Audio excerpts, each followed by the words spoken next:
These videos are not financial advices. Everything shared here is provided for educational purposes only. Hello everyone, welcome back to another trading session. Okay, I took my first trade right now. I'm expecting a red candle. Obviously, this is a red, green, red, green, red, green, red, green, red, green, red, green candle. And that's not the only reason. We draw the common rejection line. And this is the fourth touch of a line that it's common to reject. Okay, that's called common point of rejection. Also, we're in the direction of the market's minor trend and overall in a level that previously has been respecting.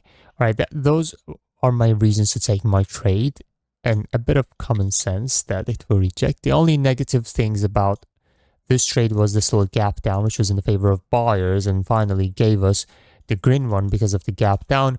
But yeah, the entry is so important when it comes to trading with common point of rejection. All right, so this is I marked here, this is a supply area and this is a breakout coming from this supply, right? So I'm assuming that there will be entries inside the supply if the price goes a little higher, okay? So I will just keep this here and I will take a look at the other pairs to see what's going on. And yeah, market has been tough lately. All right, this is closing in the seller's area and breaking. I'm going to take a low risk trade on this one. It seems that we have started a good momentum. If you look, we have very small price channels that broken, and then instead of a pullback, it did a fake breakout here. And now I'm assuming that this is the last effort of sellers and there's no sellers anymore in the market. I mean, significant sellers. And we're going to start an uptrend. That's why I took this with smaller amount, because the context of the market is in the favor of buyers. Now we may get a retracement right here, but yeah, buyers will take over eventually. So this is a supply up here. We may get a reaction from this one. Let me see. All right, yeah, we got the entry up here. But yeah, if a trade doesn't look good, just take it with lower amount or don't take it at all, okay? That was a losing trade. This entry is good, kind of. This is a decision point right here. Yeah. Let me check the other page real fast. I'm not aiming to take a lot of trades today. This is a QM. See how beautiful. Let me just check the engulf. Yes, you see, this is an engulf in 3-minute time frame. That's the higher time frame confirmation. And then once we go lower time frame, we should see a lower time frame entry, right? Okay, wait. Is this the actual lower time frame entry? I guess this is the actual lower time frame entry and it hasn't touched. So I may take this trade, but I assume, I mean, this is outside the engulf, right? If I mark this and make it red and I go back to my engulf, this is way outside the engulf. I want my entry to be somewhere here. So this is a false entry. So many people will take this and lose this because it's already reacted from engulf somewhere in lower time frame. And this is a false entry. Do not trust if this is outside. It may work in some cases, but we want to take the best possible trades we can.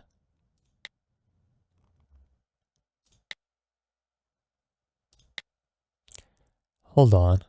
I just saw... Wait. Let me take this one. This is the same setup as here, but we have multiple same setups, like third touch breakout here, and then third touch breakout here, right? And then third touch breakout here as well. So the thing is, if they are high quality, okay, that was a losing trade. Fine. I will change it to 1,000 and keep going. I'm looking for a very good trade to take on. Yeah, if the trade is, for example, look at this one, third touch breakout. But what are the other reasons? We don't have other reasons. That is messed up. And we need to find best trades we can find. I see the reaction from the decision point, which I missed. It was also in line with the common point of rejection, man. I shouldn't have missed this one. So decision point is when we have a support area, which is previously respected at least 3 or 4 times. And then the breakout happens. And then right before the breakout, we have some supply areas, right? These are the 2 supply areas before this breakout. So inside these 2 supply areas, there should be other supply areas. For example, if I go to 30-second time frame, I don't see nothing. If I go 15-second, you see another supply right inside that bigger supply. And see, once the price touches this one, it gives you reactions. Now, in 1 minute, this is the reaction. This would be the correct entry, and the candle closed here, okay? Because our trades closed on candles closing, and it would be an easy win, okay? And sometimes I miss trades, and yeah, okay.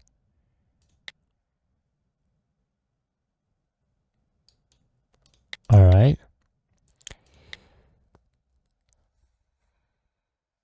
Market is not like, I mean, if I'm like trading without recording, I wouldn't have even trade on this market. The market looks so bad, so bad. And I'm recording because of the video, okay? This is a demand causing breakout, not so good.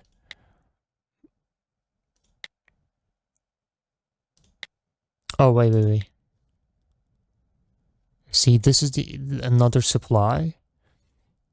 And let me see the reaction.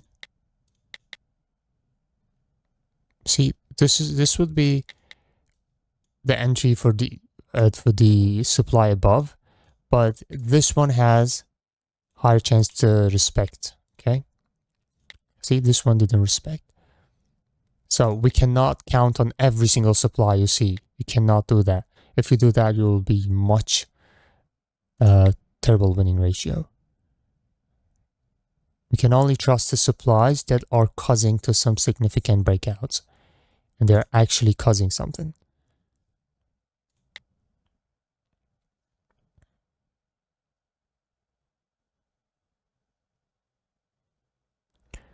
I really want to take this, but that would be stupid. So the market looks so bad. I look at this crazy momentum, right? If I take this, even though there's a huge gap up, and there would be stupid trade.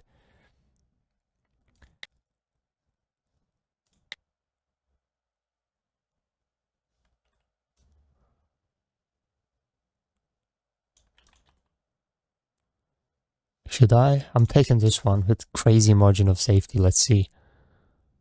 This is the common point of rejection again. Arranging market. I'm expecting a rejection, man, honestly. On my phone.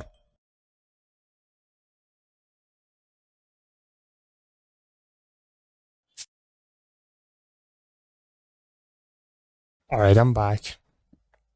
Was it a losing trade? Yes, it was a losing trade. Alright, let's see. We have... Was it a losing trade? Oh shit, I have lost 3 in a row. But the last 2 of those were 200, so that's fine. I will just...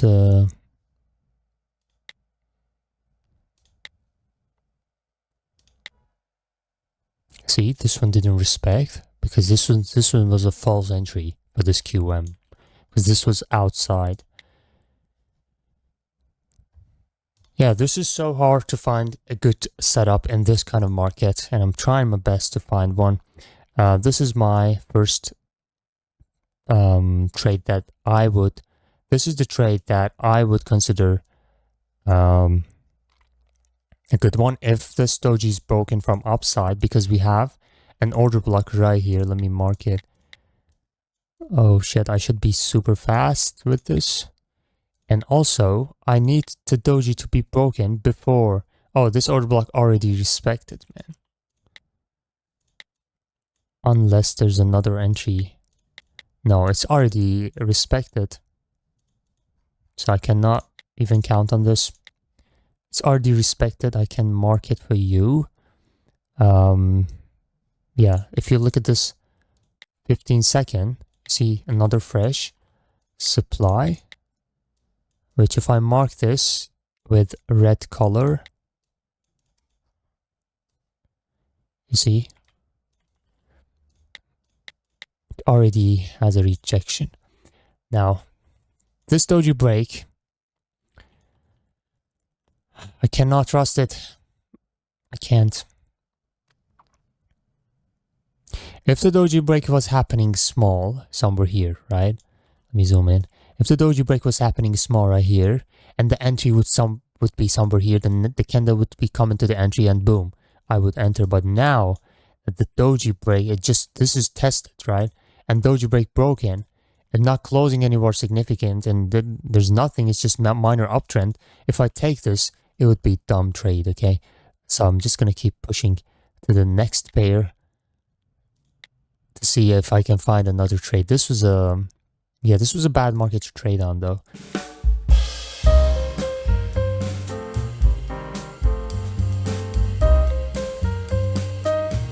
All right, I'm taking this.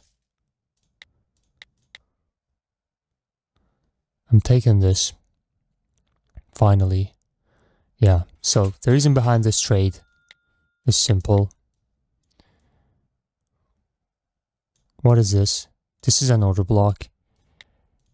And what is this? This is a fair value gap. Right here, I'll make it yellow. And what else do we have? Is this support area, okay? If you practice, you would detect these areas easily. See where this candle is coming from, and then broken again. Market stuck here, right? So this is the same zone, goes up again, respect from here, and again another small respect. So this is somewhere interesting for the market to respect on. So, but this is broken by a very strong momentum. So where this momentum is coming from, right? Right before this, before this breakout, we got this little fair value gap. See, this is the fair value gap. See these two shadows? There's a gap between them, just like that. This is the fair value gap. The candle before fair value gap would be your order block. We mark the order block, right? And then if we go to lower time frame to see more details, you'll see the first fresh zone we marked. It's the entry zone. And market will reject. But make sure this is on flag mode, because we've got two modes. And this is on +1, and the third push should be on 0. If you want your trade to close on candle close, like I do, okay? I hope you enjoyed, man. Thank you for watching. This was a very tough session, honestly. Yeah, I'm just glad I took the higher risk trade with lower amount. That's the best thing I could do to minimize my risk. I hope you enjoyed. Make sure to join the Telegram channel, and peace out.